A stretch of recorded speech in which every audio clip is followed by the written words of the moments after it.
60 qendra të votimit me gjithsej 106 vendvotime do të hapen jashtë Kosovës për të mundësuar votimin nga diaspora, ka vendosur Komisioni Qendror i Zgjedhjeve. Prej tyre 50 qendra do të hapen në përfaqësi diplomatike e 10 në hapësira të tjera që do të merren me qira. Zhvillimi i votimit jashtë përfaqësive diplomatike u kundërshtua nga anëtarë të PDK-s, LDK-s e AAK-s me arsyetimin se është në kundërshtim me ligjin. Ky institucion nuk mund të hapë qendra jashtë objekteve dhe përfaqësive diplomatike dhe konsullore sepse bën shkelje të ligjit mbi zgjedhjet të përgjithshme. Dhe për fat të keq, sekretariati po hin në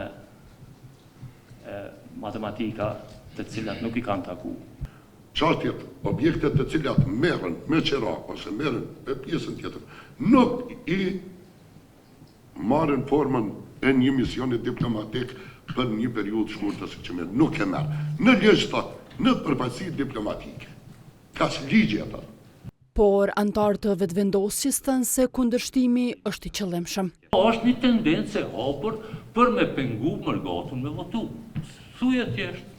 Unë e di që nuk është qëndrim yt, është i partisë, as nuk është. Jo, është e vërtetë kjo që votu, zoti Kurteshi. A kjo është? Jo shpifja. Ndonë se qendrat u miratuan në disa sosh mund të mos organizohet votimi. Kryesuesi i KQZ-s Kreshnik Radoniqi tha se nuk do të hapen vetëm ato në të cilat nuk do të ketë numër të mjaftueshëm të votuesve të regjistruar. Ai shprehu drojën se edhe procesi mund të dështojë në disa përfaqësi. Çka është e vërteta është që kemi një kohë shumë shkurt për me organizu tërë këtë proces në diasporë. Pra dhe mundësia me dështu nuk du me thonë fjalë të mëdha, por është në rrezik. Pak para hedhjes në votim të qendrave që do të vendosen jashtë nga salla e KQZ-s u largua anëtarja nga komuniteti turk, Mufera Sërbica Shinik.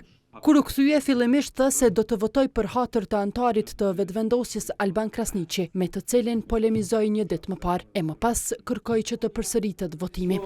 Për hatrin e Albanit. Jo, shkaj tash kjo. S'ka ashtu, ja, mi përra, ja. Jeni ose për hapësirat shtesë ose jeni pa hapësirat shtesë, që kjo është dilema, deklaroni tash se na nevojitet me marrë vendim.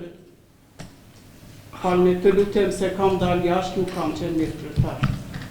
Se nuk kam sune qashtu bërë me bo shumë, zhurë, për çka kam dalë jashtë.